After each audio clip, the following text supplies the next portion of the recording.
All right, in this video, we're going to talk about myself, specifically my calisthenics journey, where I came from to where I am now. And what I really want to talk about is why after 6 years of training calisthenics, training the sport consistently for one sole goal, one sole purpose, I ended up quitting.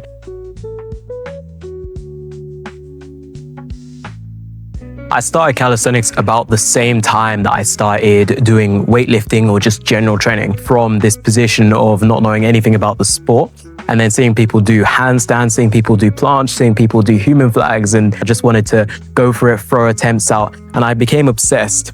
I felt that I was unseen. No one really looked my way. I didn't feel like I was someone that stood out. This was my way. I was seeing all of these people get like this attention, people going like, whoa, these kind of crazy reactions, and I just wanted that for myself. These insecurities, they kind of fueled me to make this progress, to keep going forwards, to keep learning different skills. However, I was still enjoying the sport at the time. I was still making progress, learning different things, and it was enjoyable. But at some point, these insecurities started to take over.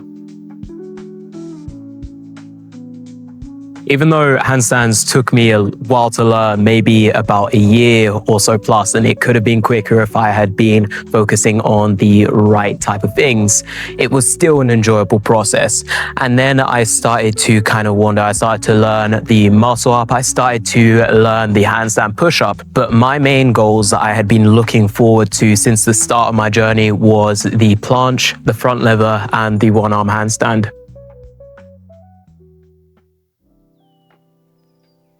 I tried to set myself up with this routine, this quote unquote hyper or super good routine that was meant to get me the goals or the planche in maybe like something stupid like 3 or 2 weeks. Started to just learn the basic positions and how you do like tuck, planche, advanced tuck. And I started off really well with both of them. I started to see good progress as you do at the beginning stage of learning different movements. And with my experience with handstand push-ups, loads of different skills already under my belt, I thought this was going to be another breeze. It was not another breeze, like whatsoever. It was probably the most painful 3 years of my life. About a month or two later, I started to get stuck with both the planche and the front lever. The one-arm handstand was nowhere in sight for me. I thought I was making progress, I'm gonna be so real, but I wasn't, right? So at least I was having fun with the one-arm handstand. With the planche and front lever, it was just frustrating. It was like I was in this never-ending cycle of just repeating the exercises over and over again, but not actually making any progress. With the front lever, I finally had my first breakthrough when I decided I'm not doing this in a routine. I'm not going to train this like the planche because I don't care for it as much. I'm just going to do random front lever negative attempts. So what ended up happening was I made not more progress in the planche, substantially more progress in the front lever. Just by every day just going into the negative and slowly lowering myself down, I ended up getting my front lever from advanced tuck front lever. I ended up getting the full front lever. If you want a short explanation on why that is.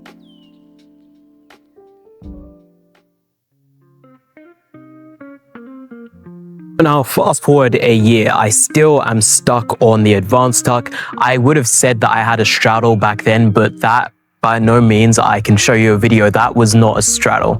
So I didn't have a straddle, I only had advanced tuck. I didn't know why. So I was too frustrated and I decided the only course of action here for me is to hire a coach. I've got to hire a coach to understand what I'm working on, even if it's just for a little bit. Within the first 4 weeks of hiring that coach, I went from not being able to hold a straddle or at the advanced tuck, a kind of okay looking advanced tuck, to a very nice straddle. That was when I learned the importance of specificity, the importance of training exactly what you need to train in order to get the result, and the side drills, the drills that help you understand the movement. I learned so much in terms of how I needed to train going forwards, and I started to work on my own, implementing the lessons and everything that I learned. For the 3 months after I was training with that coach, I had just set my head down. I had just worked, trained until I finally reached full planche. This was about 4 years into my calisthenics journey, 4 years trying to reach this skill, this end goal.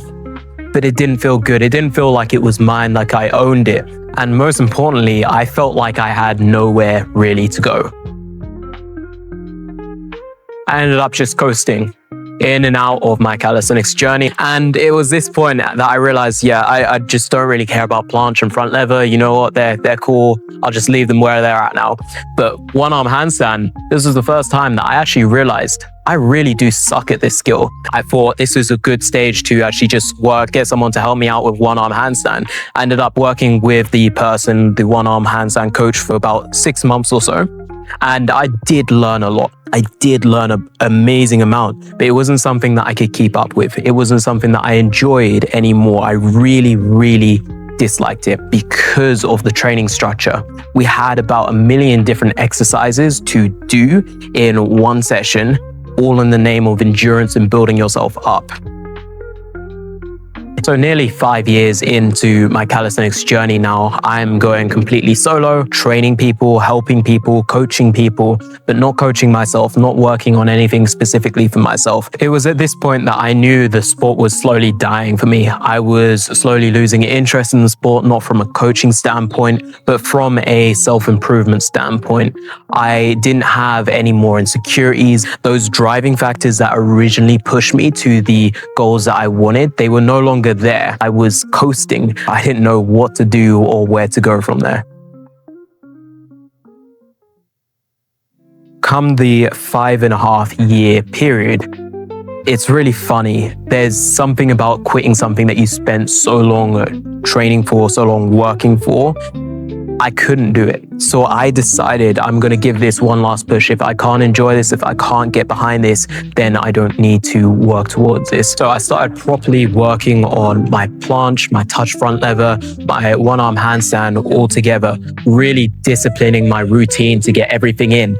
And it worked amazingly.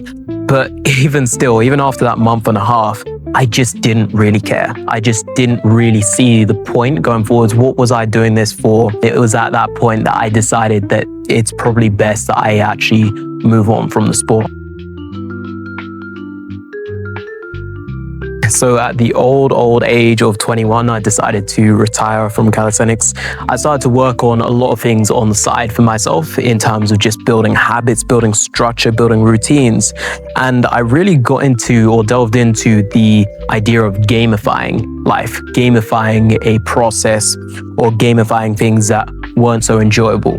For instance, I really needed to work on my shoulder. I had really bad shoulder instability. One shoulder I had injured during a bench press 4 years back, and I hadn't worked on this. I hadn't fixed this. I really needed to. So I thought, I'm not going to set a routine that's just like fix, do this. More so, I'm just going to try and feel around, feel if I can understand what isn't activating in this arm, what muscles aren't really working compared to this arm, how I can get both arms to kind of work or operate the same way. That process became really enjoyable because it wasn't just like, I'll do step by step. I set myself just a range of reps just so that I could have time to figure out the movement and mess around with it. Even though mobility work is supposed to be boring, it's supposed to be not fun, it became something that I'd feel really good after doing it. It made my shoulder feel stronger, it made it feel healthier, but I really just love thinking and just really being in tune with my body. This brought me to realize that somewhere along the line of my year training, my 5-year training, 6-year training, calisthenics had become a chore. It had become something that I had to do in order to get the goal. The fact that I could turn something that I found so unenjoyable to enjoyable, push myself or actually work on mobility in a way that actually gets me to adapt, in a way that gets me to improve, not just passively doing the work, meant that surely I'd be able to do this with calisthenics. 3 months after deciding that I wasn't going to work on this, I decided to give this one final try. And I decided not to go in with any sort of routine. Let me just experiment. Let me just try what's fun. Let me do what I did years back. I've got more knowledge and more experience, so I know what will work, what won't work. So let me just do things that are fun, but still within the realms of actually helping me improve. It's been 2 months since then. So I'm about 5 years and 9 months into my training. I'm not properly counting. This has been the most fun that I've had training the planche, the front lever, as well as the one-arm handstand. Before, when I was first learning the handstands, when I was doing my first kick-ups, I was kicking up and not understanding anything, but I was focused. I was in the movement. I was thinking, what's going wrong? But why did that work versus that? So I hadn't been doing that for 3 years. In this 2 months of training, I've made more progress. I found this sport so much more enjoyable. I've rekindled that fire to actually learn and improve. But unfortunately, what I've seen as of late is loads of people going down this road of trying to be as fast as possible with their calisthenics training, not thinking, why am I actually doing this in the first place? What does this skill mean to me? Do I want to learn this skill, or do I just want to have it? If you just want to have the skill to look quote unquote cool, you're never going to find enjoyment out of your training. But if you actually want to learn the movement, you actually want to enjoy and practice this as if it's a game instead, you're going to go far. Let's say, for example, you buy a video game, and the first thing you do is search up online the best way to beat the game, the quickest way to beat the game.